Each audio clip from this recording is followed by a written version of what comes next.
கர்த்தருடைய பரிசுத்த நாமம் என்றென்றைக்கு மகிமைப்படுவதாக. உங்கள் யாவரையும் ஆண்டவராகிய இயேசு கிறிஸ்துனுடைய விலையேற பெற்ற நாமத்தில் அன்போடு இந்த நாளுடைய வேத ஆராய்ச்சிக்கு வரவேற்கிறேன். வெளிப்படுத்தின விசேஷம் புத்தகத்தை ஒரு காலத்துல ரொம்ப பயந்து அதுக்குள்ள என்ட்ராகிறதுக்கு என்ன செய்வோம், ஒவ்வொரு முறையும் ஒரு மிகப்பெரிய அச்சம் இருக்கும், பயம் இருக்கும். இது என்ன ஏதுன்னு நமக்கு விளக்கம் தெரியாம குழம்பி போன காலங்கள் உண்டு. ஆனால் கர்த்தருடைய தயவு நம்ம விரிவாக ஆராய்ந்து படிப்பதற்கு கர்த்தர் உதவி செய்து வருகிறார். 4 சாப்டர் நம்ம நிறைவு செய்திருக்கிறோம். இன்றைக்கு 5வது சாப்டர்னுடைய துவக்கத்திலிருந்து நம்ம படிக்கலாம். கர்த்தருடைய சமூகத்தில் நம்மை தாழ்த்தி ஒப்பு கொடுக்கலாம். கண்களை முன் நம்ம ஜெபிக்கலாம். உன்னதமான தேவனே, பரிசுத்தமுள்ள அப்பா, நன்றியோடு உம்மை துதிக்கிறோம், ஸ்தோத்தரிக்கிறோம். உம்முடைய அளவற்ற இரக்கம் எங்களோடு கூட இருக்கிறதற்காக நன்றி அப்பா. உம்முடைய வார்த்தைகளை தியானித்து கற்றுக்கொள்ளுகிற பாக்கியத்தை கொடுத்திருக்கிறீங்க. என்றைக்கும் தேவரீர் எங்களுக்கு இரக்கம் பாராட்டி உம்முடைய வார்த்தையை விளங்க செய்யும்படியாக, அது எங்கள் ஆத்துமாவுக்கு பிரயோஜனமா இருக்கத்தக்கதாக கர்த்தர் எங்களுக்கு உதவி செய்யும்படியாக ஒப்புக் கொடுக்கிறோம். இந்த வேலையை ஆசீர்வதிங்க, உடைய தயவு நடத்திட்டோம். மீட்பர் பாதமணி நன்றியோடு எங்களை ஒப்புக் கொடுத்து ஜெபிக்கிறோம் நல்ல பிதாவே, ஆமென். 4வது அதிகாரத்துல பரலோகத்தினுடைய காட்சியை நம்ம 2 பாற்றா பிரித்து படிப்பதற்கு கர்த்தர் உதவி செய்தார். சபைகளை குறித்து கர்த்தராகிய இயேசு கிறிஸ்து வெளிப்படுத்தின பிற்பாடு, இவைகளுக்கு பிற்பாடு பரலோகத்துல திறக்கப்பட்டிருக்கிற ஒரு வாசலை பார்க்கிறாரு. அங்க எக்கால சத்தம் போல அவருடன் பேசின ஒரு சத்தத்தை திரும்ப கேட்க முடிந்தது. இவைகளுக்கு பின்பு சம்பவிக்க வேண்டியவைகளை உனக்கு காண்பிக்கிறேன்னு சொல்லி சொன்னாரு. அவர் ஆவிக்குள்ளான பொழுது வானத்துல ஒரு சிங்காசனம் வைக்கப்பட்டிருந்தது. அந்த சிங்காசனத்தின் மேல ஒருத்தர் வீற்றிருந்தார். வீற்றிருந்தவர் பார்வைக்கு வச்சிரக்கல்லை போலவும் 11 ராகத்துக்கு ஒப்பாவும் இருந்தாரு. அந்த சிங்காசனத்தை சுற்றி ஒரு வானவில் இருந்துச்சு. அது பார்வைக்கு மரகதம் போல தோன்றியது. அந்த சிங்காசனத்தை சூழ 24 சிங்காசனங்கள் இருந்தது. 24 மூப்பர்கள் வெண்வஸ்திரம் தரித்து அந்த தங்களுடைய சிரசுகளை பொன்முடி சூடி அந்த சிங்காசனம் மேல உட்கார்ந்துருந்தாங்க. அந்த சிங்காசனத்திலிருந்து மின்னல்களும் இடிமுழக்கங்களும் சத்தங்களும் புறப்பட்டது. தேவனுடைய 7 ஆவிகளாகி 7 அக்னி தீபங்கள் சிங்காசனத்துக்கு முன்பாக இருந்து கொண்டிருந்தது. அந்த சிங்காசனத்துக்கு முன்பாக பளிங்குக்கு ஒப்பான ஒரு கண்ணாடி கடல் இருந்தது. அந்த சிங்காசனத்துக்கு மத்தியில, அந்த சிங்காசனத்தை சுற்றிலும் 4 ஜீவன்கள் இருந்தது.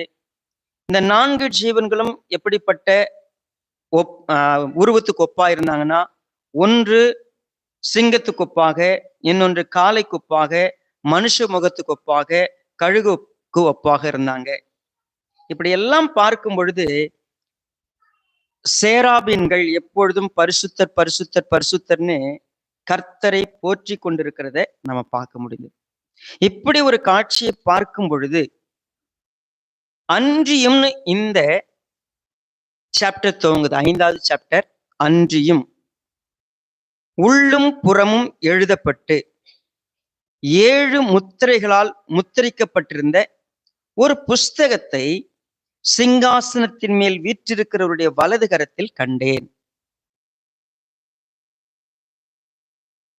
சிங்காசனம் அகைன் த சென்டர், மையப்படுத்தப்படுகிற ஒன்று சிங்காசனம். அந்த சிங்காசனத்துல ஒருவர் வீற்றிருக்கிறார்.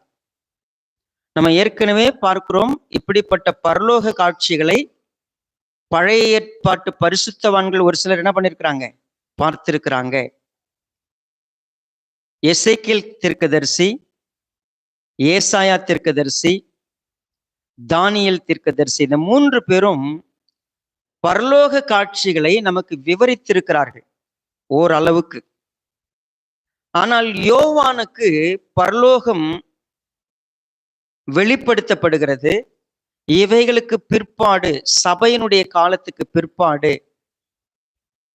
ஒரு பரலோகத்துல நடக்கக்கூடிய காட்சிகளை கவனிக்கும் பொழுது மகிமையான தேவனுடைய சிங்காசனம், சிங்காசனத்தில் அவர் எப்படி வீற்றிருக்கிறார், அந்த சிங்காசனத்தை சுற்றி எத்தனை சிங்காசனம் இருக்கிறது, அதில் யார் அமர்ந்திருக்கிறார், அதுக்கு அந்த முன்னாடி இருக்கக்கூடிய சேராபின்கள், அந்த அந்த தூதர்கள் எப்படி கர்த்தரை துதிச்சுக்கிட்டு இருக்கிறாங்க, மூப்பர்கள் எப்படி விழுந்து வணக்கம் செய்யறாங்க, இதெல்லாம் நம்ம பார்க்கும் பொழுது நவ் அகெயின் அது இல்லாம நான் ஒரு காட்சியை பார்த்தேன். அந்த சிங்காசனத்துல வீற்றிருக்கக்கூடிய தேவனுடைய சர்வ வல்லமையுள்ள தேவனுடைய கரத்துல, வலது கரத்துல ஒரு புஸ்தகத்தை நான் காண்கிறேன். அந்த புஸ்தகத்தை திறக்கவும் அதன் முத்திரைகளை உடைக்கவும் பாத்திரவான் யார் என்று மிகுந்த சத்தமிட்டு கூறுகிற பலமுள்ள ஒரு தூதனையும் கண்டேன். நான் ஒரு காட்சியை பார்த்தேன். அந்த காட்சி எப்படி இருந்துச்சுன்னா, சிங்காசனத்து மேல உட்கார்ந்துடைய வலது கரத்துல ஒரு புஸ்தகம் இருக்கிறது. அந்த புத்தகம் 7 முத்திரைகளால் முத்திரிக்கப்பட்டிருக்கிறது. அந்த புத்தகத்தை ஒருவேளை திறக்கவும் அதன் முத்திரைகளை உடைக்கவும் யாருக்கு தகுதி இருக்கிறது என்று சத்தமிட்டு சொல்லக்கூடிய பலமுள்ள ஒரு தூதனை நான் கண்டேன். சரி, கவனிக்கலாம். புஸ்தகம் என்று சொல்லும் பொழுது நீங்கள் ஒரு காரியத்தை புரிந்து கொள்ள வேண்டும். வேதாகமத்துல புக் அப்படிங்கிறது பிப்லியோஸ்ன்னு சொல்லலாம். பிப்லியோ அதுதான் பைபிள்னு சொல்றோம். புக்குனாலும் பைபிள்னாலும் ஒண்ணுதான். சரிங்களா? நம்ம இன்னைக்கு புக் அப்படின்னு சொல்ற எல்லாத்தையும் எதை என்ன வேணாலும் புத்தகம்னு சொல்றோம். ஒரு காலத்துல இந்த புக் அப்படிங்கிற வார்த்தை புத்தகம் அப்படின்னு தமிழ்ல சொல்றோம். புத்தக சுருள் என்று சொல்லுவது ஏற்றதா இருக்கும். இன்றைக்கு நாம அச்சு இயந்திரத்தின் மூலமாக அச்சிலே கோர்க்கப்பட்டு நமக்கு பிரிண்டட் லெட்டர்ஸ் நம்ம வாசிக்கிறோம். But in ancient time paper pen இல்லாமல் புத்தகம் எந்த வடிவில் இருந்தது என்று சொன்னால் தோல் சுருள் வடிவிலே இருந்தது. தோல் சுருளிலே மையிலே எழுதப்பட்டிருக்கும். பரிசுத்த வேதாகமம் அப்படின்னு சொல்லும் பொழுது சுமார் 1000 ஆண்டு இடைவெளியில இந்த வேதாகமம், பழைய ஏற்பாட்டு வேதாகமத்துல பழைய ஏற்பாடு 1000 ஆண்டு இடைவெளிக்குட்பட்டு எழுதப்பட்டிருக்கிறது. முதல் எழுத்தாளருக்கும் கடைசி எழுத்தாளருக்கும். புதிய ஏற்பாடுலாம் எடுத்தா ஈவன் ஃபர்தர் லாங்கர் பீரியட், ரொம்ப வெரி லாங் பீரியட். சரி, நம்ம ஒரு காரியத்தை புரிஞ்சுக்கணும். இந்த காட்சிக்கு போகணும்னா அடிப்படையா ஒரு சில விஷயங்கள் நம்ம தெரிந்து வைத்திருப்பது நல்லது. புத்தகம் அப்படின்னு சொல்லும் பொழுது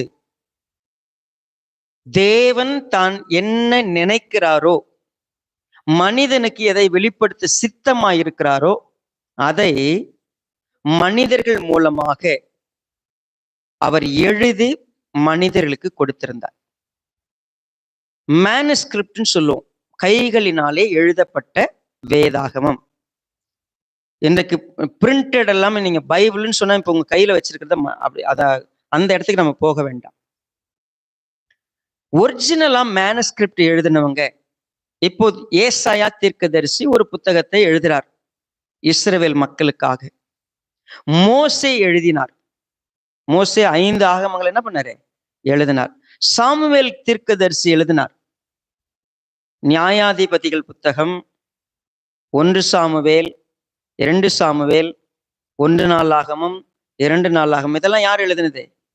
சாமுவேல் எழுதினார். சங்கீத பகுதிகள் தாவீது எழுதினாரு, ஆசாப் எழுதினாரு, கோராகின் புத்திரர் எழுதினாங்க, மோசே எழுதியிருக்கிறாரு. சரிங்களா? சாலமோன் ஒரு சங்கீதம் எழுதியிருக்கிறாரு. இப்படி அநேக விஷயங்கள் இருக்கிறது. அநேக பரிசுத்தவான்களை கொண்டு இந்த வேதாகமம் எழுதப்பட்டது. ஆனால் ஒரிஜினலா ஒருத்தவங்க எழுதின பிற்பாடு இந்த ஒட்டுமொத்த 66 புத்தகங்களையும் ஒழுங்குபடுத்தி அடுத்த சந்ததிக்கு கொண்டு செல்வதற்கு கிறிஸ்து பிறப்பதற்கு முன்பதாக 250 வருஷத்துக்கு முன்பதாக வேதாகமத்தை ஒருங்கிணைக்கும் பொழுது 70 ஸ்காலர்ஸ், அவங்களை எப்படி சொல்லுவாங்க? செப்டுவஜன்ஸ்னு சொல்லுவாங்க. இந்த 70 பேர் 70 இவங்க என்ன செய்வாங்க? பரிசுத்த வேதாகமத்தை இஸ்ரவேலுக்கு எழுதி கொடுப்பதற்காக, பிரதி எடுப்பதற்காக, காப்பி பண்றதுக்காக ஒரு வேலையை செஞ்சாங்க. அந்த வேலை அப்படின்னு பார்த்தீங்கன்னா எப்படிப்பட்ட வேலை? பரிசுத்த வேதாகமத்தை காப்பி பண்ற வேலை. இன்றைக்கு ஒரு ஒரு பேஜை நீங்க பிரிண்ட் அவுட் எடுக்கணும் அப்படின்னு சொன்னா, ஜஸ்ட் உங்களுக்கு ஒரு ஜெராக்ஸ் மிஷின்ல வச்சீங்கன்னா என்ன செஞ்சிடும்? அப்படியே வந்துடும். ஆனால் அந்த காலத்துல பிரதி எடுப்பது என்பது மிகவும் கடினமான வேலை, மிகவும் பயபக்தியாய் செய்யப்பட்ட வேலை.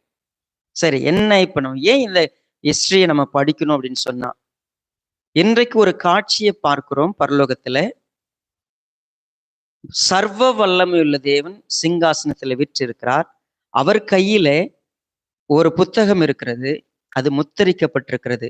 இந்த முத்திரிக்கப்பட்டிருக்கிற அது முத்திரை போடப்பட்டிருக்கிறதுன்னு சொன்னா ஏன் இப்படி சொல்லப்படுகிறது? அந்த காலத்துல பிரதி எடுக்கும் பொழுது பிரதி எடுக்கிறவர்கள் என்ன செய்ய வேண்டும்? ஏசாயா புத்தகத்துல 66 அதிகாரங்கள் இருக்கிறது. இந்த 66 அதிகாரங்களையும் காப்பி பண்ணணும்னா என்ன செய்வாங்க அப்படின்னா,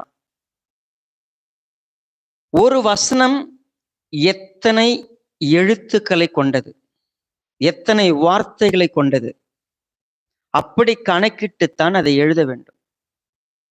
66 புத்தகங்களையும் எழுதும் பொழுது, காப்பி பண்ணும் பொழுது, ஒரு லைனா எழுத்துக்களை கவுண்ட் பண்ணும் பொழுது ஒரு எழுத்து தெரியாமல் கூடிவிட்டது. அந்த சுருளை சுருட்டி முத்திரை போட்டு வைத்து விட வேண்டும். கவுண்ட் பண்ணும்போது ஒரு எழுத்து கம்மியாயிருச்சு, அந்த சுருள் சுருட்டப்பட்டு என்ன பண்ணப்படும்? முத்தரிக்கப்பட்டு ஓரம் கட்டி வைக்கப்பட்டு விடும். சரி, இப்ப நான் சொல்றேன், நீங்க ஏசாயா 1வது அதிகாரம் 1வது வசனம் எழுதிங்க, தப்பாயிருச்சு, பிரச்சனை இல்லை, அப்படி என்ன பண்ணிடலாம்? மூடி வச்சிடலாம். 66வது அதிகாரம் வரைக்கும் சரியா எழுதி 66வது அதிகாரத்துல ஒரு எரர் வந்துருச்சுன்னு சொன்னா அந்த புத்தகம் செல்லுபடி ஆகாது.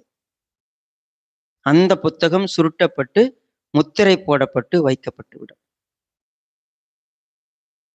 அந்த வேலையை செய்தவர்கள் எப்படி செய்தார்கள்?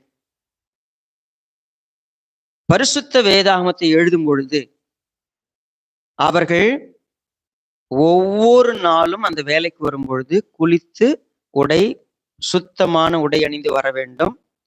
அந்த வேதாகமத்தை எழுதுறதுக்கான பொருட்கள் எல்லாம் சுத்திகரிக்கப்பட்டவைகளாக இருக்க வேண்டும். அது மையா இருக்கட்டும், அந்த பிரஷ் ஆகட்டும், அந்த பாத்திரமாகட்டும், அந்த தோல் சுருளாகட்டும், எல்லாம் சரியா இருக்கும். எழுதிக்கிட்டே இருக்கும் பொழுது கர்த்தர் அப்படின்னு எழுதணும்னா என்ன செய்யணும்? அவரு மையும் அந்த தூரிகையும் வைத்து விட்டு எழுந்து போய் தன் உடையை மாற்றிவிட்டு புது உடையை போட்டு வந்து அந்த தூரிகையை கழுவிட்டு புது மை தொட்டு தான் கர்த்தர்னு எழுதணும். கர்த்தர்னு எழுதி முடிச்சிட்ட பிற்பாடு மறுபடியுமா அந்த மையை வச்சுட்டு திரும்பி போய் அவருடைய உடையை மாற்றிட்டு அந்த பழைய உடையை போட்டுட்டு வந்தா கண்டினியூ பண்ணணும். சாதாரணமா நடக்கல இது. இன்னைக்கு நம்ம பைபிளை ரொம்ப ஈஸியா கையாளுறோம்ல. ஆனா வேதாகமும் நம்ம கரங்கள்ல கிடைக்கிறதுக்கு எவ்வளவு ஜாக்கிரதை காட்டப்பட்டதுன்னு கேட்டா, மிகுந்த ஜாக்கிரதையோடு புஸ்தகம் எழுதப்பட்டது. உள்ளும் புறமும் எழுதப்பட்டிருக்கிறது. பரிசுத்த வேதாகமும் கர்த்தர் எழுதி கொடுத்திருக்கிறார். நம்ம ஏசாயா புத்தகத்துல 28வது அதிகாரம், ஒரு நிமிஷம் நம்ம வருவோம். ஏசாயா தீர்க்க தரிசன புத்தகம்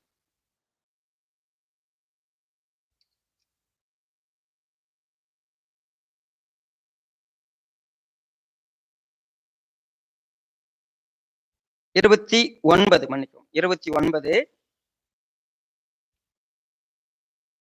11வது வசனத்தை பாருங்க. ஆதலால் தரிசனம் எல்லாம் உங்களுக்கு முத்திரிக்கப்பட்ட புஸ்தகத்தின் வசனங்களை போல் இருக்கும். வாசிக்க அறிந்திருக்கிற ஒருவனுக்கு அதை கொடுத்து, நீ இதை வாசி என்றால் அவன் இது என்னால் கூடாது, இது முத்தரித்திருக்கிறது என்பான். அல்லது வாசிக்க தெரியாதவனிடத்தில் புஸ்தகத்தை கொடுத்து நீ இதை வாசி என்றால் அவன் எனக்கு வாசிக்க தெரியாது என்பான். குறிப்பா சொல்ல போனா வேத வசனங்கள் மூடி வைக்கப்பட்டிருக்கிறது. வேத வசனங்களை யாரு வாசித்தாலும் வாசிக்க தெரியாதவங்கிட்ட கொடுத்தா எனக்கு வாசிக்க தெரியாதுன்னு சொல்லுவான். வாசிக்க தெரிந்தவனிடத்துல கொடுத்தா இதனுடைய அர்த்தம் என்னன்னு அவனுக்கு தெரியாது. இதெல்லாம் நம்ம இந்த ஸ்டாண்டர்டோட தான் இப்போ 5வது அதிகாரம் முதல் 2 வசனத்தை படிக்க போகிறோம். என்ன படிக்கலாம்? வெளிப்படுத்தின விசேஷம் 5 முதல் 2 வசனங்கள். அன்றியும் உள்ளும் புறமும் எழுதப்பட்டு 7 முத்திரைகளால் முத்தரிக்கப்பட்ட ஒரு புஸ்தகத்தை சிங்காசனத்தின் மேல் வீற்றிருக்கிறவருடைய வலது கரத்திலே கண்டேன். ஒரு புத்தகம் உள்ளும் புறமும் எழுதப்பட்டிருக்கிறது, 7 முத்திரைகளால் முத்தரிக்கப்பட்டிருக்கிற ஒரு புத்தகம். ஆக்சுவலா ஒரு முத்திரை அது உடைக்கணும், அதுவே தெரியணும். இந்த புத்தகம் எத்தனை முத்திரை போடப்பட்டிருக்குது? 7 முத்திரை. சரி, சம்டைம் நம்ம வேதத்தை படிக்கிறோம், வேதாகமத்தை இன்னைக்கு வாசிக்கிறோம் அப்படின்னு சொன்னா, நாம் வேதாகமத்தை வாசிப்பது என்பது நமக்கு கிடைத்திருக்கிற பாக்கியம். கர்த்தர் நம்முடைய கண்களை திறக்கிறார், அதனுடைய முத்திரைகளை உடைக்கிறார், முத்திரிக்கப்பட்டிருக்கிறது, நம்முடைய கரங்கள்ல பரிசுத்த வேதாகமம் தவழுகிறது. பாக்கியம் பெற்றவங்களா இன்னைக்கு வாசிக்கிறோம். But it doesn't mean that இன்னைக்கு அதை நம்ம ஒரு கொள்ளையாடின பொருளா நம்ம எடுத்துக்கலாம், எப்படி வேணா வச்சுக்கலாம், எப்படி வேணா வாசிக்கலாம். அப்படி இல்லை. நீங்க நிறைய பேர் ஃபீல் பண்றீங்க, 1 வருஷத்துல நான் வேதாகமத்தை வாசித்து முடிச்சிருவேன். நிறைய பேர் ஃபீல் பண்ணீங்க, நான் 20 வருஷமா பைபிள் படிச்சதுன்னா எனக்கு எல்லாமே தெரியும், நான் பல முறை பைபிள் படிச்சுட்டேன், அதனால எனக்கு இந்த விஷயங்கள்லாம் தெரியும். It's not like that. அந்த மாதிரி கிடையாது.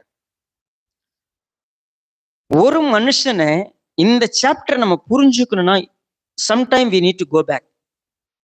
ஒரு மனுஷன் இந்த பூமியில கர்த்தருடைய வசனத்தை புரிந்து கொள்வதற்கு என்ன செய்தான் அப்படின்னு பாத்தீங்கன்னா, அவனுடைய லைஃப்ல எதுவுமே சரியானதா இல்லை.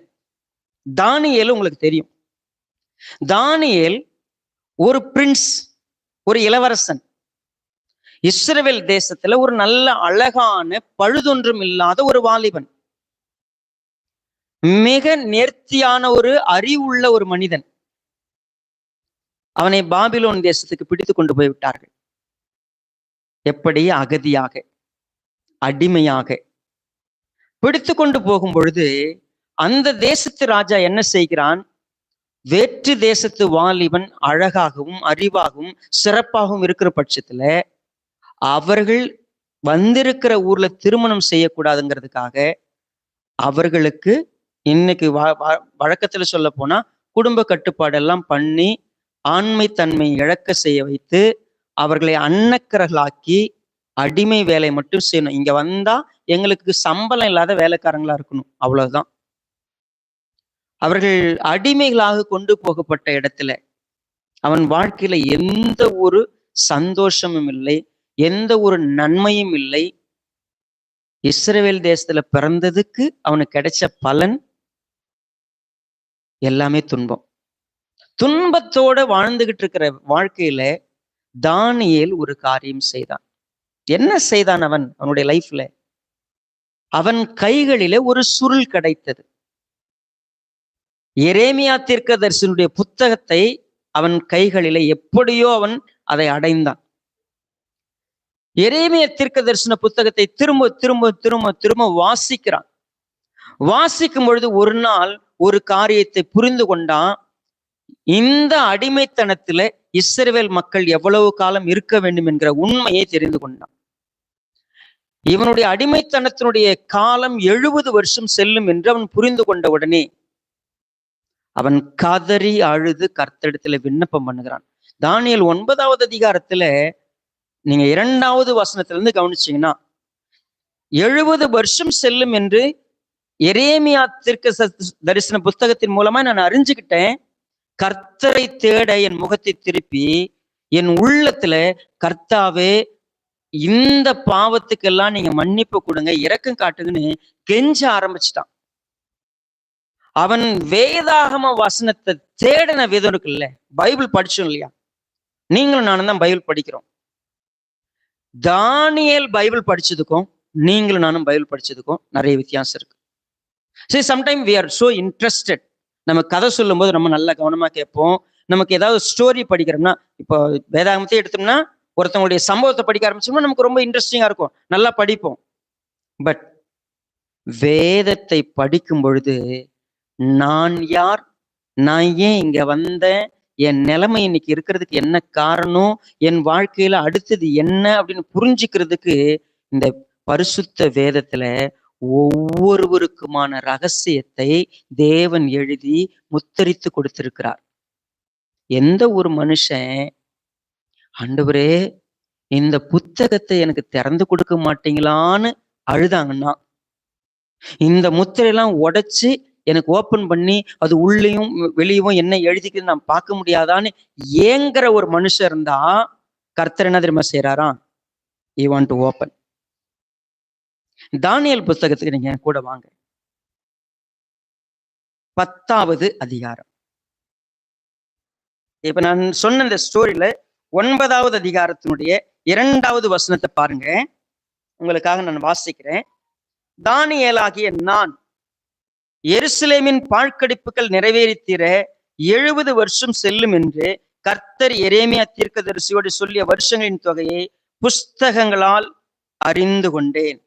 நான் உபவாசம் பண்ணி ரட்டிலும் சாம்பலிலும் உட்கார்ந்து தேவனாகிய ஆண்டவரை ஜபத்தினாலும் விண்ணப்பங்களாலும் தேட என் முகத்தை அவருக்கு நேராக்கி என் தேவனாகிய கர்த்தரை நோக்கி ஜபம் பண்ணி பாவ அறிக்கை செய்து, ஆண்டவரே உண்மையில் அன்பு கூர்ந்து உடைய கற்பனைக்கு கை கொள்ளுகளுக்கு உடன்படிக்கையும் கிருபையும் காக்கிற மகத்துவம் பயங்கரமான தேவனே, நாங்கள் பாவம் செய்து அக்கிரமக்காரராயிருந்து துன்மார்க்கமாய் நடந்து கலகம் பண்ணி உம்முடைய கற்பனைகளையும் உடைய நியாயங்களையும் விட்டு அகன்று போனோம். அவனுடைய பிரேயரை பாருங்க. அப்படி அவன் செய்து வரும் பொழுது கர்த்தர் என்ன சொல்றாரு? குறிப்பா தானியேல் 9:23, நீ மிகவும் பிரியமானவன், ஆதலால் நீ வேண்டிக் கொள்ள தொடங்கின போதே கட்டளை வெளிப்பட்டது, நான் அதை அறிவிக்க வந்தேன். இப்பொழுதும் சொல்லுகிற வார்த்தையை நீ கவனித்து கேள், தரிசனத்தை அறிந்து கொள். மீறுதலை தவிர்க்கிறதற்கும் பாவங்களை தொலைக்கிறதற்கும் அக்கிரமத்தை நிவர்த்தி பண்ணுகிறதற்கும் நித்திய நீதியை வருவிக்கிறதற்கும் தரிசனத்தையும் தீர்க்க தரிசனத்தை முத்தரிக்கிறதற்கும் மகா பரிசுத்தம் உள்ளவரை அபிஷேகம் பண்ணுகிறதற்கும் உன் ஜனத்தின் மேலும் உன் பரிசுத்த நகரத்தின் மேலும் 70 வாரங்கள் செல்லும்படி குறிக்கப்பட்டது. பாருங்க, ஒரு தரிசனத்தை அவன் பார்ப்பதற்கு கர்த்தர் வாய்ப்பு கொடுக்க போகிறார். புஸ்தகத்தை முத்தரிக்கிறார் ஒருவர், புஸ்தகத்தை முத்திரையை ஒரு நாள் அவர் உடைப்பார்.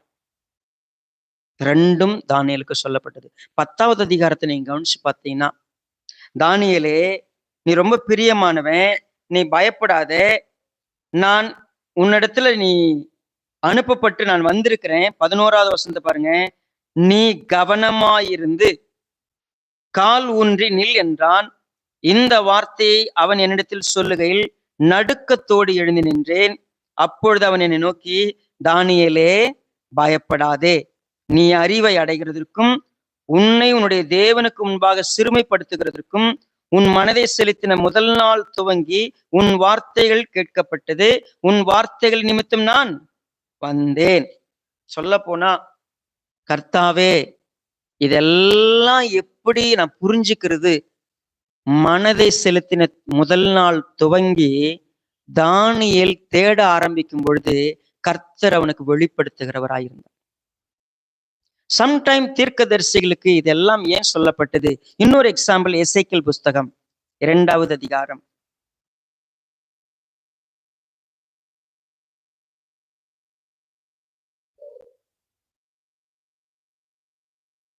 பாருங்க, நம்ம 2வது அதிகாரத்தை சண்டே வாசித்தோம். மனுபுத்திரனே, உன் கால் ஊன்றி நில், உன்னுடனே பேசுவேன்னு சொன்னாரு. அவர் என்னுடைய பேசும்போது ஆவி எனக்குள்ள வந்தது, என்னை கால் ஒன்றி நிற்கும்படி செய்தது. அப்பொழுது அவர் என்னுடைய பேசுகிறதை கேட்டேன்னு சொன்னார் இல்லையா? இப்ப பாருங்க 8வது வசனம். மனுபுத்திரனே, நீ அந்த கலக விட்டாரை போல கலகக்காரனாயிராமல் நான் உன்னுடைய சொல்லுகிறதை கேள், உன் வாயை திறந்து நான் உனக்கு கொடுக்கிறதை புசி என்றார். அப்பொழுது இதோ என்னிடத்திற்கு நீட்டப்பட்ட ஒரு கையை கண்டேன். அந்த கையிலே ஒரு புஸ்தக சுருள் இருந்தது. அவர் அதை எனக்கு முன்பாக விரித்தார். அதில் உள்ளும் புறமும் எழுதப்பட்டிருந்தது. அதிலே புலம்பல்களும் தவிப்பும் ஐயோ என்பதும் எழுதியிருந்தது. சரி, நம்ம இதெல்லாம் பழைய ஏற்பாட்டுல கர்த்தருடைய வசனம் ஒரு மனிதனுக்கு கொடுக்கப்படும் பொழுது அவர்கள் எப்படிப்பட்டவங்களா ரிசீவ் பண்ணாங்க. ஒவ்வொரு முறையும் வேதாகமத்தை படிக்கிறப்போ நம்ம ரொம்ப கேஷுவலா இருந்துடுறோம். சம்டைம் நம்முடைய செயல்பாடுகள்லாம் பார்த்தீங்கன்னா எப்படி சொல்லலாம்னா அசட்டைன்னு சொல்லலாம், அஜாக்கிரதைன்னு சொல்லலாம். இன்னும் சொல்ல போனா நம்ம ரொம்ப கேஷுவல் ஆக்கிட்டோம். பரிசுத்த வேதாகமம் அப்படிங்கிற ஒரு விஷயத்த எப்படி பார்க்கறோம்னா சடங்காச்சாரமா பார்க்க ஆரம்பிச்சிட்டோம். ஒரு முறை பரிசுத்த வேதாகமத்துக்கு கொடுக்குற மதிப்பு அப்படின்னு சொல்ற விஷயத்துல ஒருத்தவங்க என்ன பண்ணிட்டாரு, பைபிளை சேர் மேல வச்சிட்டார். சேர் மேல வச்சதுனால அந்த பைபிள் வச்சிருக்கிற இடத்துல பைபிள் எடுத்துட்டு அது மேல உட்கார மாட்டேன். ஏன்னா பைபிள் எப்படிப்பட்டது, ரொம்ப பரிசுத்தமானது. அதனால நான் என்ன பண்ண மாட்டேன், அந்த இடத்துல நான் உட்கார மாட்டேன். கர்த்தர் இப்படி எதிர்பார்த்தாரான்னு கேட்டா இல்லை. வேத வசனம் எப்படிப்பட்டது, அந்த வேத வசனத்துக்கு கொடுக்கிற முக்கியத்துவம் தான் ஒழிய இந்த புத்தகத்தை நான் எப்படி மரியாதையா வச்சிருக்கிறேன்றது இல்லது. சோ அதுக்காக நான் எங்கெல்லாம் வேணா போட்டுடலாமா, அப்படி இல்லை. இதுக்கு ஒரு ரெஸ்பெக்ட் இருக்குது, ஓகே. ஆனா இத யாரும் ஒர்ஷிப் பண்ணிடக்கூடாது அப்படிங்கிறதுக்காக தான் இது என்ன பண்ணல, ஒரிஜினல் மேனுக்கு ஸ்கிரிப்டை இன்னும் யார் கையிலையும் இல்லை. சரி, இப்ப நம்ம 5வது அதிகாரத்துக்கு வருவோம். வெளிப்படுத்தின விசேஷம் 5. அவர் கையில பார்த்தார் இல்லையா, அந்த கையில பார்த்ததுக்கு ஒரு தூதன், பலமுள்ள தூதன் வந்து சொல்றான், இந்த புஸ்தகத்தை திறக்கவும் அதன் முத்திரைகளை உடைக்கவும் தகுதியான நபர் யார் என்று சத்தமிட்டு கூறுகிற ஒரு தூதனை நான் பார்த்தேன். அவன் ரொம்ப பலமானவன், ரொம்ப சத்தமிட்டு அவன் சொல்றான், வானத்திலாவது பூமியிலாவது பூமியின் கீழாவது ஒருவனும் அந்த புஸ்தகத்தை திறக்கவும் அதை பார்க்கவும் கூடாதிருந்தது. உணர்வோடு கூட புஸ்தகத்தை புரிந்து கொள்ளுவதற்கு 3 ஸ்டேஜ சொல்றார். 1 வானம், இன்னொன்னு பூமி, 3வது பூமிக்கு கீழே. 3 இடத்திலும் இந்த புஸ்தகத்தை திறக்கவும் அதை பார்க்கவும் யாராலையும் முடியாது. ஒருவனும் அந்த புஸ்தகத்தை திறந்து வாசிக்கவும் அதை பார்க்கவும் பாத்திரவானாக காணப்படாததனால் நான் மிகவும் அழுதேன். சரி, அப்போ கவனிங்க, நம்ம இது வரைக்கும் பார்த்த புஸ்தகம் எரேமியா தீர்க்கதரிசன புஸ்தகத்தை தானியேலால என்ன பண்ண முடிஞ்சு, பார்க்க முடிஞ்சு. எசேக்கியேல் தீர்க்கதரிசிக்கு கொடுக்கப்பட்ட ஒரு புஸ்தகம் அவரு பார்த்தாரு, உள்ளும் புறமும் எழுதப்பட்டுருந்துச்சு. அதுல ஐயோன்னு எழுதப்பட்டிருக்குது, அதுல புலம்பல் எழுதப்பட்டிருக்கிறது, தண்டனைகள் எழுதப்பட்டிருக்குது, இஸ்ரவேல் வீட்டாரை குறித்து சொல்லப்பட்ட தீர்க்க தரிசனங்கள். எஸ், வெளிப்படுத்தப்பட்டிருக்கிறவைகள் எல்லாம் நிச்சயமாய் தேவன் யாருக்கு வெளிப்படுத்தி இருக்கிறாரோ அவங்க அதை பார்க்க முடிந்தது. சொல்ல போனா வேதத்துல நமக்கு வெளிப்படுத்தப்பட்டிருக்கிறவைகள் எல்லாம் யாரால புரிந்து கொள்ள முடியும்? இந்த உலகத்துல 3 விதமான மனிதர்கள் இருக்கிறாங்க. 1 ஜென்ம சுபாவம் உள்ள மனிதன், 2 மாம்சத்துக்குரியவன், 3 ஆவிக்குரியவன். வேதாகமத்தை யாரால புரிஞ்சுக்க முடியும் தெரியுங்களா? ஆவிக்குரியவர்கள் மட்டும்தான் வேதாகமத்தை என்ன பண்ண முடியும், புரிஞ்சுக்க முடியும். வேதாகமத்தை ஆவியானவர் தான் நமக்கு ஓபன் பண்றார். ஆவியானவர் இதுவரைக்கும் நமக்கு வெளிப்படுத்தப்பட்டவைகளை நமக்கு புரிய வைக்கிறார். சரி, இப்போ சர்ச்சிலே உட்கார்ந்துருந்தா சர்ச்சில் இருக்கிற எல்லாருமே ஆவிக்குரியவங்களான்னு கேட்டா இல்லை. மாம்சத்துக்குரியவங்க நிறைய பேர் இருக்கிறாங்க, ஜென்ம சுபாவத்தோடு வந்து உட்கார்றவங்களும் இருக்கிறாங்க. ஆவிக்குரியவர்கள் 3 விதமான தன்மையுடையவர்கள் இருக்கும் பொழுது, ஆவிக்குரியவர்கள் தான் ஆவியானவர் மூலமாய் தேவனுடைய சகல ஆழத்தையும் அறிந்த அவர் எல்லாவற்றையும் நமக்கு என்ன பண்றாரு? வெளிப்படுத்தி இருக்கிறார். நீங்க 1 கொரிந்தியர்ல என்ன பண்ண முடியும்? வாசிக்க முடியும் இந்த விஷயத்தை. சரி, இதெல்லாம் இப்படியே இருக்கட்டும். இன்றைக்கு நம்ம வாசித்திருக்கிற வெளிப்படுத்தின விசேஷம், இந்த சாப்டர்ல பரலோகத்துல ஒரு புத்தகம் இருக்கிறது. அந்த புத்தகம் தேவனுடைய வலது கரத்தில் இருக்கிறது. அந்த வலது கரத்தில் இருக்கிற புத்தகம் 7 முத்திரைகள் போடப்பட்டிருக்கிறது. அந்த முத்திரைகளை உடைக்கவும், அந்த புத்தகத்தை திறக்கவும், அதை வாசிக்கவும் பூமியில் இருக்கிற யாருக்குமே, வானத்தில் இருக்கிறவங்களுக்கும் சரி, பூமியில் இருக்கிறவங்களுக்கும் சரி, பூமியின் கீழே இருக்கிறவங்களுக்கும் சரி, யாருக்குமே அந்த தகுதி இல்லை. இதுக்கு முன்னாடி நம்ம வாசித்த வேத வசனங்கள் எல்லாம், ஒருவேளை ஆதியாகமத்திலிருந்து நம்ம கையில இருக்கிற புஸ்தகங்கள்லாம் நம்ம வாசிக்கிறதுக்கு திறக்கப்படுகிறது.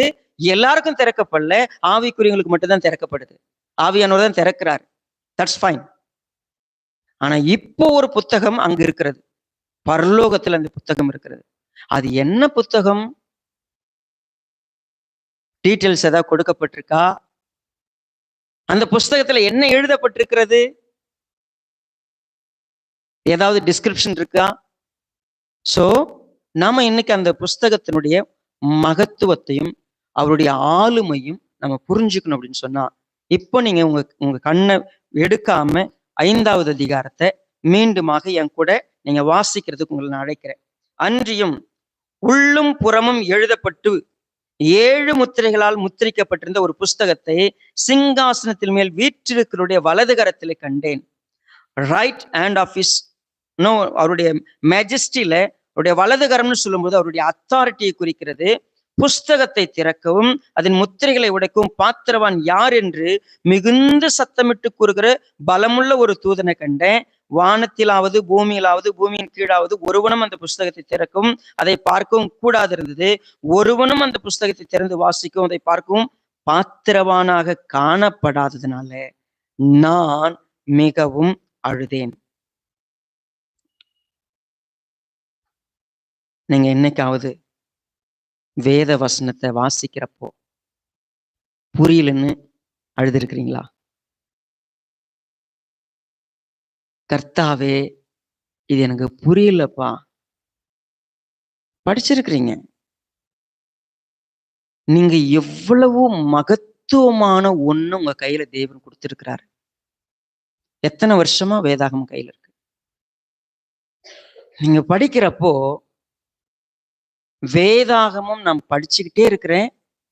ஸ்டில் எனக்கு அதனுடைய ஒரிஜினல் மீனிங் தெரியல. என்ன தேவன் என்கிட்ட சொல்ல வந்தார்னு எனக்கு தெரியல. தேவன் ஏதோ ஒரு ரகசியத்தை எனக்கு எழுதி கொடுத்திருக்கிறார்ல, இது என்ன?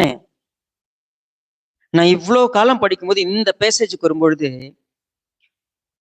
எனக்கு வெளிப்படுத்தப்பட்டவைகளையே எனக்கு தெரியாம உட்கார்ந்துருக்கிறேன்.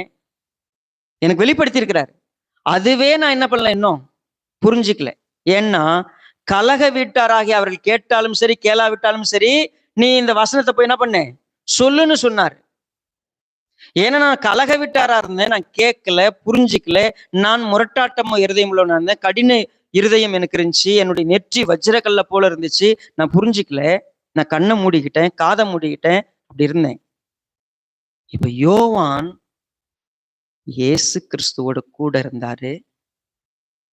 அவருக்கு இவ்வளவு ஒரு பெரிய தரிசனம் கிடைத்திருக்கிறது. பத்மதீவுல உட்கார்ந்துகிட்டு கர்த்தர் பேசுறதை கேட்டிருக்கிறாரு. அவர் பரலோகத்தை தரிசிக்கிறாரு. எல்லாம் தெரிஞ்சிருக்குது. இப்ப அவருக்கு ஒரு ஒரு ஒரு விஷயம் சொல்லப்படுது. அவர் கையில ஒரு புத்தகம் இருக்குப்பா. அந்த புத்தகத்தை 7 முத்திரை போட்டு வச்சிருக்குது.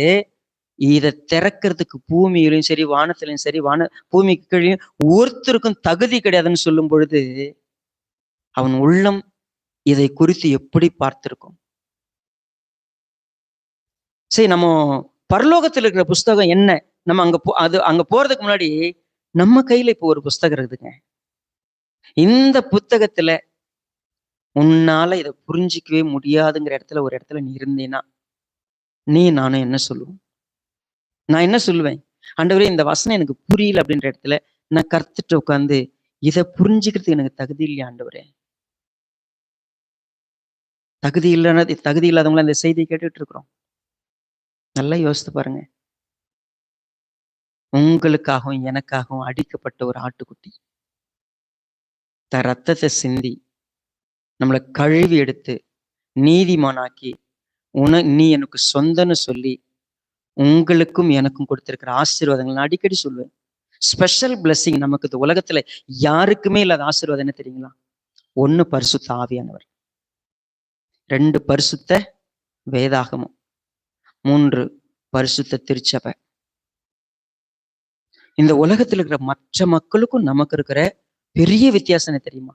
எல்லாருக்கும் மழை பெய்யுங்க, எல்லாருக்கும் வெயில் அடிக்கும், எல்லாருக்கும் சாப்பாடு கிடைக்கும், எல்லாருக்கும் தூக்கம் வரும், எல்லாருக்கும் சுகம் கிடைக்கும், எல்லாருக்கும் பொருள் கிடைக்கும். ஆனா ஸ்பெஷல் பாத்திரவான்கள் பரிசுத்த ஆவியானவரை பெற்றவங்க, பரிசுத்த வேதத்தை பெற்றவங்க, பரிசுத்த திருச்சபையில இணைக்கப்பட்டிருக்கிறவங்க. இவ்வளவு பிளெஸிங் இருந்தும் வேதாகமத்தில் இருக்கிற வசனம் எனக்கு புரியல, எனக்கு பல வருஷமா எனக்கு தெரியல, எனக்கு பட்சம் மறந்து போயிடுது, எனக்கு ஞாபகம் இல்லை, இப்படியே காலத்தை ஓட்டிட்டு இருக்கிறோமே. என்னைக்காவது இந்த மகத்துவத்தை பெற்றிருக்கிற நாம், இவ்வளவு பெரிய மகிமையை பெற்றிருக்கிற நாம், ஆண்டவரே இது எனக்கு கொடுத்திருக்கிறீங்க, எனக்கு இன்னும் புரியாத மக்கு மாதிரி நான் இருக்கிறேனே அப்படின்னு என்னைக்காவது அழுதமா? எவ்வளவு மகிமையான வேதாக நம்ம கையில கிடைச்சிருக்குது. அதை நம்ம கையில கொண்டு வந்து சேர்க்கறதுக்கு எவ்வளவு தியாகம் தெரியுங்களா? இந்த 70 பேர் வேலை செஞ்சாங்க தெரியுங்களா? என்ன வேலை செஞ்சாங்க தெரியுங்களா? அவங்க பிரதி எடுத்தாங்க. அதுவும் குறிப்பா எபிரேயத்திலிருந்து கிரேக்கத்துக்கு கொண்டு வந்தாங்க, கிரேக்கத்திலிருந்து லத்தீனு கொண்டு வரப்பட்டுச்சு. இன்னும் சொல்லப்போன நம்ம தமிழ் பைபிளுடைய அறிமுகத்துல சொல்லப்பட்டிருக்கும், இது மூல பாஷையாகிய எபிரேயு, கிரேக்கம், லத்தீன் என்னும் மொழிகளிலிருந்து நேரடியாக மொழிபெயர்க்கப்பட்டது. அப்படிதான் நம்ம கொண்டு. அப்போ இந்த வேதாகமத்தை, தமிழ் வேதாகம் நம்ம கையில வந்து தவழ்றதுக்கு ஃபர்ஸ்ட் இந்தியாவில் நம்ம கையில கொண்டு வந்து சேர்த்தது யாரு? சீகன் பால்க். அவர் எவ்வளவு தியாகம் பண்ணார் தெரியுமா? எத்தனை நாள் சுடு மணல்ல முட்டி போட்டிருந்தாரு, எவ்வளவு உழைச்சாங்க. நாமும் பரிசுத்த வேதாகமத்தை கையில வாங்கி வச்சுக்கிட்டு அதனுடைய மகத்துவத்தையும் மகிமையும் நம்ம உணர்றதே இல்லை. இப்போ ஒரு மகத்துவத்தை யோவானுக்கு வெளிப்படுத்துகிறார். ஆவி தேவனானவர் சிங்காசனத்துல விற்றிருக்கிறாரு. அவருடைய வலது கரத்துல ஒரு புத்தகம் இருக்கிறது, 7 முத்திரைகளால் முத்திரிக்கப்பட்டிருக்கிறது.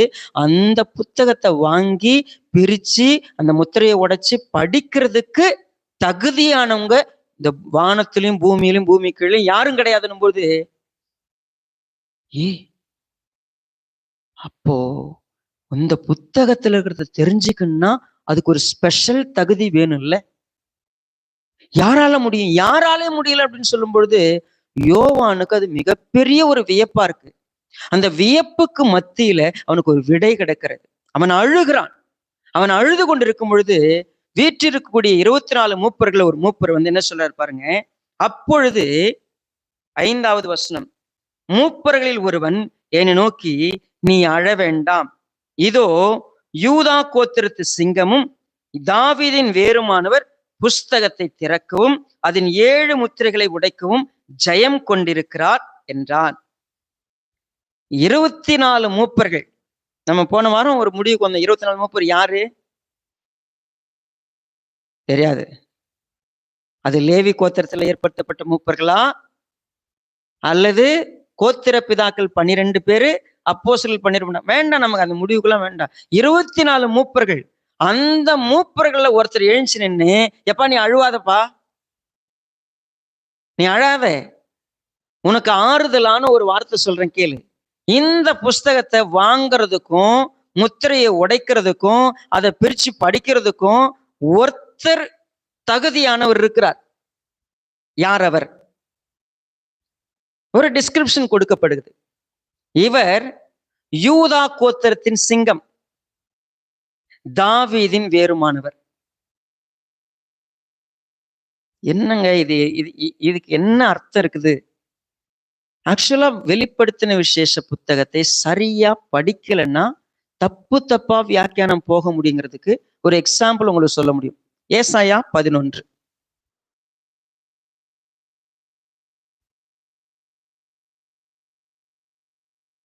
ஏசாயா 11ல நம்ம இப்படியாக வாசிக்கலாம். ஈசா என்னும் அடிமரத்திலிருந்து ஒரு துளிர் தோன்றி அவன் வேர்களிலிருந்து ஒரு கிளை எழும்பி செழிக்கும். சரி, யூதா கோத்திரத்தின் சிங்கம், தாவீதின் வேறுமானவர். நல்லா புரிஞ்சுங்க, கர்த்தராகிய இயேசு கிறிஸ்துவுக்கு 2 சுபாவம் உண்டு. என்ன சுபாவம் அது? 100% அவர் மனுஷன், 100% அவரு தேவன். யூதா கோத்திரத்து சிங்கம் மாம்சத்துக்குரியவர். தாவீதின் வேர் என்பது அவருடைய ஆவிக்குரிய பெயர். மனிதனாக அவர் எப்படி ஜெயிச்சார்? தெய்வீக தன்மையோடு அந்த காரியத்தை எப்படி ஜெயிச்சார்? இது ரெண்டும் சொல்லப்பட்டு 3வது ஒரு பேர் இருக்குது அவருக்கு. தாவீதின் வேறுமானவர், யூதா கோத்திரத்து சிங்கம். இந்த பேரெல்லாம் வச்சு அவருக்கு மகிமையான்னு கேட்டா இல்ல. அடுத்த வசனத்துல இருக்குது பாருங்க, வெளிப்படுத்தின விசேஷம் 5:6 வசனம். அப்பொழுது இதோ அடிக்கப்பட்ட வண்ணமாய் இருக்கிற ஒரு ஆட்டுக்குட்டி சிங்காசனத்துக்கும் 4 ஜீவன்களுக்கும் மூப்பர்களுக்கும் மத்தியிலே நிற்க கண்டேன். அதுனா அடிக்கப்பட்ட வண்ணமான ஒரு ஆட்டுக்குட்டி. ஆக்சுவலா ஆங்கிலத்துல நான் உங்களுக்காக அதை வாசிக்கிறேன்.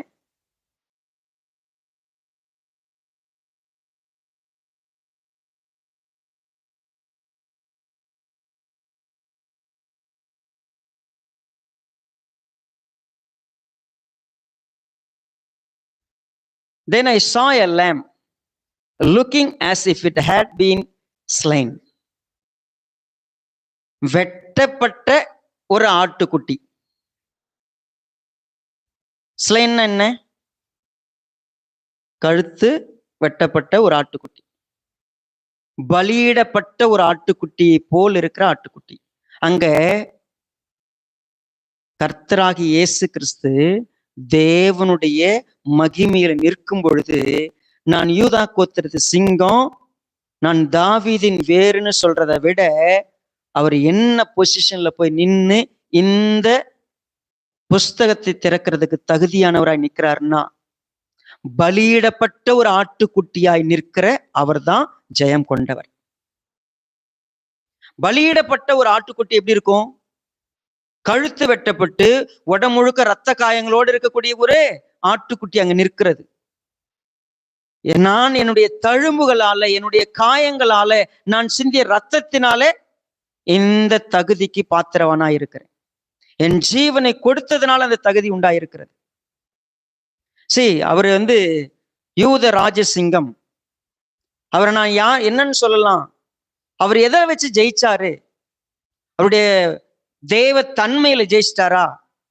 இல்ல யூதா கோத்துல தோன்றின ஒரு சிங்கமா ராஜாவா ஜெயிச்சாரா? இல்லைங்க, அவர் அடிக்கப்படுகிற ஆட்டுக்குட்டி. உலகத்தின் சகல பாவங்களை நீக்கி அதை சுமந்து தீர்க்கிற ஒரு தேவ ஆட்டுக்குட்டின்னு அவர் தான். அப்போ அங்க நிற்கக்கூடியவர் தேவனுடைய பிரசன்னத்துல நான் தேவனுடைய மகிமையை பார்த்தேன். அங்க நான் இப்பொழுது பார்க்கிற காட்சி, எங்களோட பேசினார் இல்லையா ஒருத்தர், அவருடைய சத்தம் இடிமுழுக்கத்தை போல இருந்துச்சு, நான் அப்படிலாம் கேட்டேன்ல. இப்போ என் கண்ணால நான் பார்க்கிறேன் அடிக்கப்பட்ட ஆட்டுக்குட்டிய.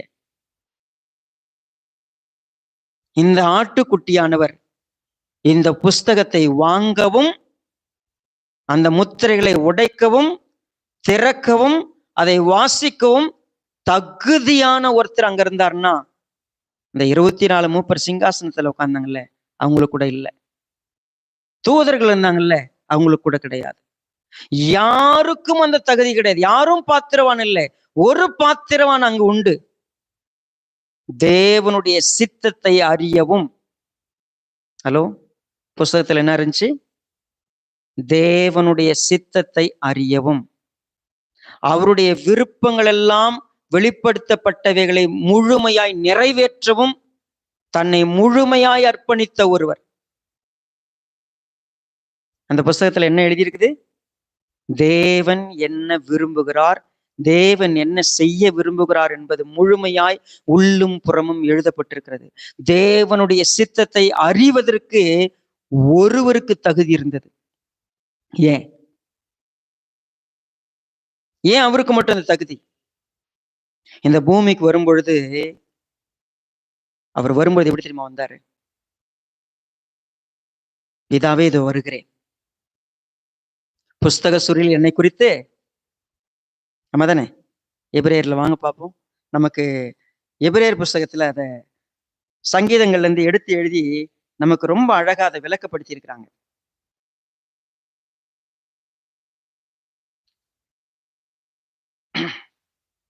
பத்தாவது அதிகாரம்,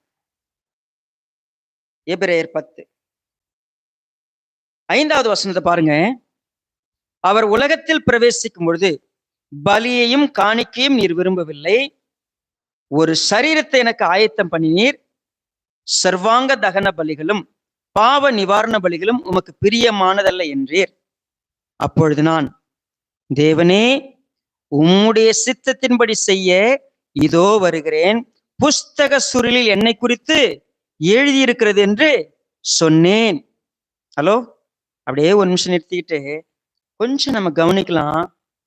இந்த பைபிள், இந்த பரிசுத்த வேதாகமம், இந்த புஸ்தக சுருள் ஒவ்வொருத்தருக்கும் பிரசன்ட் பண்ணும் பொழுது, ஒவ்வொருத்தர் கையில வரும் பொழுது என்ன சொல்லி கொடுக்கப்படுகிறது தெரியுமா? இந்த புஸ்தக சுருள்ல உன்னை குறித்து எழுதப்பட்டிருக்குது. தேவன் என்ன சித்தம் கொண்டிருக்கிறார், நீ இந்த பூமியில யாராக இருக்கணும், எப்படிப்பட்டவனாக செயல்படணும், உன் குணம் எப்படி இருக்கணும், நீ என்னெல்லாம் செய்யணும் அப்படிங்கிறதுக்கு எல்லா ரகசியங்களும் உனக்காக எழுதப்பட்டு கொடுக்கப்பட்டிருக்கிறது. நீ வரும் பொழுது இந்த புஸ்தகத்தை படிச்சா என்ன புரிஞ்சுக்கணும்? ஆண்டவரே இதெல்லாம் உமக்கு பிரியமானதல்ல, இதை நீர் விரும்பவில்லை, நீர் விரும்புவது இது. புஸ்தகத்திலிருந்து 2 புரிஞ்சிடும். எதெல்லாம் தேவனுக்கு பிரியமில்லை, எதெல்லாம் தேவனுக்கு பிரியம், எதெல்லாம் அவருடைய சித்தம், எதெல்லாம் அவருடைய சித்தம் இல்லை. பைபிள் படிச்சோம் இல்லை, இவ்வளவு நாள் ஆச்சு இல்லை? அவருக்கு பிரியம் இல்லாதவைகளில் நம் மனதை செலுத்துகிறோம், நம் வாழ்க்கையை அதிலே தான் தொடர்ந்து கொண்டிருக்கிறோம். கேட்டா சாக்கு போக்கு சொல்லுவோம், கேட்டா சொல்லுவோம் என்னங்க பண்றது அப்படிம்போம், வேற வழி இல்லைன்னு சொல்லுவோம். இந்த புஸ்தகத்தை வாசிக்கிறதுக்கு நமக்கு தகுதி இருக்கா? அந்த தகுதி அவர் வாங்கி கொடுத்து, எப்பா படிச்சுக்கோன்னு சொன்னார். நீயே படிக்க மாட்ட, அதனால ஆவியானவர் கொடுக்குறேன்னு சொன்னார். சரி, ஆவியானவர் உங்ககிட்ட இருக்கிறத உனக்கு உறுதிப்படுத்தி உனக்கு சொல்லி கொடுத்து திரும்ப திரும்ப உனக்கிட்ட பேசுறதுக்கு சபையில நான் ஒரு ஐக்கியத்தை கொடுக்குறேன்னு சொன்னார். ஆனா நான் என்ன தெரியுமா செய்யறது இல்ல, வந்து புஸ்தக சுருள் என்னை குறித்து என்ன எழுதியிருக்குதுன்னு நான் கேட்கறது இல்லை. புஸ்தகம் தேவனுடைய வலது கரத்தில் இருக்கிறது. அது எளிமையா எல்லாருக்கும் கிடைக்கல. அதை திறக்கிறதுக்கு ஒருத்தர் தகுதியானவர். ஏன்னா அவர் தான் அடிக்கப்பட்ட ஆட்டுக்குட்டி. அவர் அடி வாங்கிக்கிட்டு தன்னை ஒப்பு கொடுத்து புஸ்தகத்தை வாங்கி யாருக்கு பிரிச்சு கொடுக்குறாரு? நமக்கு பிரிச்சு கொடுக்குறாரு. நாம என்ன செய்யறதுல தெரியுமா? தகுதியான ஒருத்தர் மூலமா கிடைச்ச இந்த பாக்கியத்தை பற்றி கொள்றதுக்கும் பயன்படுத்திக்கிறதுக்கும் விருப்பம் இல்லாம இந்த பைபிளை தூக்கி ஓரம் வச்சுட்டு ஓட்டமா ஓடிக்கிட்டு இருக்கிறோம். எங்க ஓடணுமோ ஓடுறோம், என்ன செய்யறோமோ செஞ்சுக்கிட்டு இருக்கிறோம். நீங்க பரிசுத்த வேதாகமத்தை கையில கொடுத்திருக்கிறாருன்னு பயந்து நடுங்க, அப்படியே இதை எடுக்கும் பொழுது ஒரு நடுக்கும், வைக்கும்போது ஒரு நடுக்கும். ஆண்டவர் அப்படி சொல்லல. நீ கனத்தையும் மகிமையும் உடைய தேவன் ஒரு மகத்துவமான பொக்கிஷத்தை கொடுத்திருக்கிறாருன்னா, நீ அவரை பார்த்து இந்த வேத வசனத்தை பார்த்து நடுங்கி நான் என்ன செய்யணும், எப்படிப்பட்டவனா நடக்கணுமோ அப்படி நடக்கிறதுக்கு என்னை விட்டு நான் வந்திருக்கணும். அதை செய்யாம சும்மா மேலோட்டமா நடுங்கிறது, சடங்காச்சாரமா நடுக்கமா வச்சிருக்கிறது, ஐயோ பைபிள் ரொம்ப முக்கியமானது அப்படின்னு ஏதோ ரெஸ்பெக்ட் வச்சிருக்கிறேன், அப்படி இல்லை. வாசிக்க வாசிக்க வாசிக்க எனக்கு இந்த பாக்கியம் ஒருத்தர் மூலமா கிடைச்சிச்சுங்க. பிதாவே உம்முடைய சித்தம் செய்ய இதோ வருகிறேன்னு வந்தார்ல, என்றைக்காவது அவருடைய சித்தத்தை மீறி என் சித்தம் ஆகட்டும் நினைக்கா நடந்தாரா? அப்படி ஒரு நாள் வந்தது. அவருக்கு அப்படி ஒரு இக்கட்டான ஒரு நிலைக்கு வந்து நின்னார். ஆகிலும் என் சித்தப்படி அல்ல, உம்முடைய சித்தப்படியே. நான் உன்னை விரும்புறேன், ஆனா அதை நான் அது எனக்கு வேண்டாம். என்ன விரும்புறேன்? இந்த பாத்திரம் என்னை விட்டு நீங்கட்டும். அப்படி சொல்லிடுவேனா? சொல்ல மாட்டேன். ஏன்னா நான் அதற்காகத்தான் என்ன பண்ணேன்? வந்தேன். நான் என் மனசு சொல்லுது பிதாவை விட்டு எப்படி பிரியறதுன்னு. ஆனா தேவன் என்ன நினைக்கிறார், அது மட்டும்தான் நடக்கட்டும். ஏங்க, இவ்வளோ வருஷமா நம்ம பார்த்துட்டு பிதா என்ன சொல்றாரோ அதை செய்யலான்ற இடத்துக்கு வராம நம்ம விருப்பத்துக்கு வாழ்றதுக்கு பைபிளை வச்சுக்கிட்டு நம்ம வாழ்ந்துட்டு இருந்தோம்னா நம்ம இந்த பைபிளை படிக்கிறதுல அர்த்தமே இல்லையே. அப்ப இந்த பைபிள் நம்ம கையில வந்துருச்சு. இப்ப பிதாவானவர் கையில இருக்கிற ஒரு புத்தகம் இருக்கிறது. அந்த புத்தகம் முத்திரிக்கப்பட்டிருக்கிறது. அதை திறக்கிறதுக்கு ஒருத்தர் தகுதியானவர் திறந்து கொடுப்பாரு. என்ன நடக்க போறது? நமக்கு பரலோகத்துல போய் என்ன எது வேணா நடக்கட்டும். நம்ம என்ன செய்ய தேவையில்லை தெரியுங்களா? எப்பவும் பைபிள் படிச்சீங்கன்னா நமக்கு அப்பாற்பட்ட விஷயங்களை பெருசா யூகிச்சு இதுதான் எழுதப்பட்டிருக்கும், அதுதான் அங்கெல்லாம் போக வேண்டாம் நம்ம. ஆனா பிரின்சிபிளை நம்ம எடுக்கிறோம். என்ன பிரின்சிபிள்? ஒரு புத்தகம் ஒரு மனிதனுடைய கையில வந்து சேர்றதுக்கு என்னெல்லாம் நடந்துச்சு, ஆதியில தேவன் எப்படி வெளிப்படுத்தினார் சொல்லிட்டாரு. ஏசாயா மூலமா எல்லா புஸ்தகத்தையும் நீ போய் என்ன பண்ண, முத்திரிச்சு போட்டுரு. எது வரைக்கும் ஆண்டவர்னு கேட்டா, அவங்க கணனித்திரன் ஆவியை நான் என்ன பண்ணிட்டேன், வர பண்ணிட்டேன். அவங்க கண்கள் இருந்து என்ன பண்ண மாட்டாங்க, காண மாட்டாங்க. காது இருந்தும் கேட்க மாட்டாங்க. இருதயம் இருந்தும் அவங்க மூடிக்கிட்டாங்க. அதனால விட்டு மூடி போட்டுரு அப்படி சொல்லி இருக்கும்போது ஆண்டவர் வந்தார். அவர் வந்து வசனத்தை சொல்லும் பொழுது செவிடருடைய காது என்ன பண்ணுச்சான், வசனத்தை கேட்க ஆரம்பிச்சு. குருடர் வசனத்தை பார்க்க ஆரம்பிச்சாங்க. அப்படிதான் விடுதலை வந்துச்சு. இயேசுவானவர் வந்து ஆவியானவர் மூலமா வேத வசனத்தை என்ன பண்ண தெரியுமா, திறந்து காட்ட ஆரம்பிச்சார்.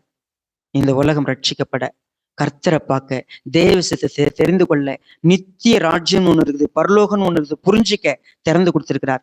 இப்ப நம்ம தேவையெல்லாம் பரலோகத்துல இருக்கிற புஸ்தகத்துல என்ன எழுதிக்கிறதுலாம் வேண்டாம். இப்ப நம்ம கையில ஒரு புத்தகம் இருக்கு. இதை திறந்து கொடுக்கறதுக்கு ஒருத்தர் என்ன பண்ணாரு, உயிர் கொடுத்தார். அடிக்கப்பட்ட ஆட்டுக்குட்டி அவர் தான் முத்திரையை உடைச்சாரு. அவர் தான் இன்னைக்கு திறந்து கொடுத்திருக்கிறாரு. ஆவியானவர் கொடுத்து படிக்க சொல்றாரு. இப்ப வேதாகம் நம்ம கையில இருக்குது. பரிசுத்த திருச்சபையில இணைக்கப்பட்டிருக்கிறோம். ஒவ்வொரு முறையும் வந்து தேவ சித்தம் என்னன்னு தெரிஞ்சு, எது அவருக்கு பிரியம் இல்லை, எது அவருக்கு பிரியம் தெரிஞ்சு வாழ்றதுக்கு நம்ம ஒப்பு கொடுக்கணும். இந்த வசனத்துல பாக்குறப்போ 7வது வசனம் வெளிப்படுத்தின விசேஷம் 5:7 என்ன சொல்லுது பாருங்க.